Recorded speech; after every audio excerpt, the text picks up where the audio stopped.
Hello Earthlings, and welcome again to Adaptation, the ultimate vlog for film adaptations and the original material they're based on. I'm Jennifer Dick, and my dear viewers, I'm finally biting the bullet. This week, I'm going to spotlight the Lunar Chronicles series by Marissa Meyer. About time, right? Because for those of you who have been watching for a while, this series should not be a new mention for you. Several of us here at Adaptation are huge fans of this series, and I mean huge. We've recommended the Lunar Chronicles multiple times, gushed over it in podcasts and vlogs, dreamcasted a hypothetical film adaptation, and even personally thanked the author for, well, existing. But despite this, some of you might still be asking, Lunar, what? Marissa, who? So I figured that it was past time that this oh so amazing series got the attention that it really deserves. And jumping right in, Marissa Meyer started as a writer of Sailor Moon fanfiction under the pen name Alicia Blade on fanfiction.net. And it was in writing one fanfiction in particular that she got the idea for the Lunar Chronicles. The fiction was called Luna version 42 and was a futuristic science fiction fairy tale retelling of Puss in Boots. A science fiction fairy tale. Why does that sound so familiar? Possibly because that's exactly what the Lunar Chronicles are. The overall arc of the 4-book series is, in a nutshell, about defeating and dethroning the corrupt Queen Levana, ruler of Luna, aka the Moon, before she can gain control of the Earth, either through invasion or political alliance. You know, marriage. Blah.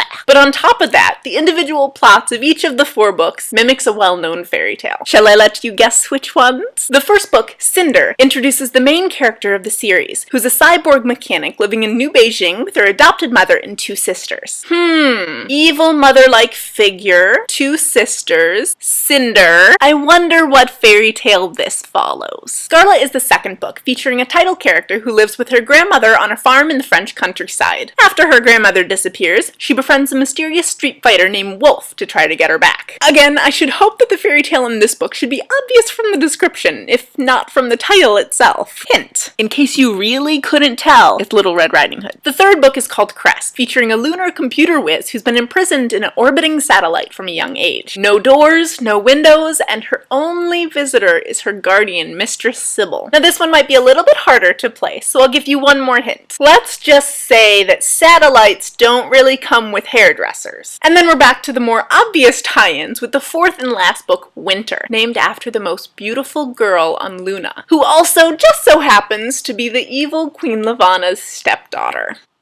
Better not risk it. Now these 4 books make up the core of the Lunar Chronicles series, but they are also supplemented by 2 other books as well. The first being a prequel called Ferris, which gives us the backstory of Queen Levana herself. We read about the madness within, sympathize slightly, and then we hate her even more. And then most recently, Marissa Meyer also came out with Stars Above, a compilation of short stories and novellas taking place in the Lunar Chronicles universe. Some stories are prequels, some are sequels, and some are completely new tales in their own right, though with some familiar faces. But what do they all have in common? They're all definitely worth reading. Now the best part about these books isn't that they're fairy tale retellings, or even that they're science fiction fairy tales. It's the characters themselves, who are all so strong and diverse that literally anyone reading these books can inevitably relate to someone. And if you do happen to give this series a chance, I think I speak for all of our hosts when I say we would love to hear what you thought. Feel free to gush over them as much as you like in the comments. We certainly won't mind. And you can also give us a shout on our other social media too. Don't forget to try out our podcast on iTunes and keep an eye out for future posts and vlogs. I do hope that you'll be coming back again next Saturday for our next vlog. And until then, whatever you do, don't let them take you to their leader.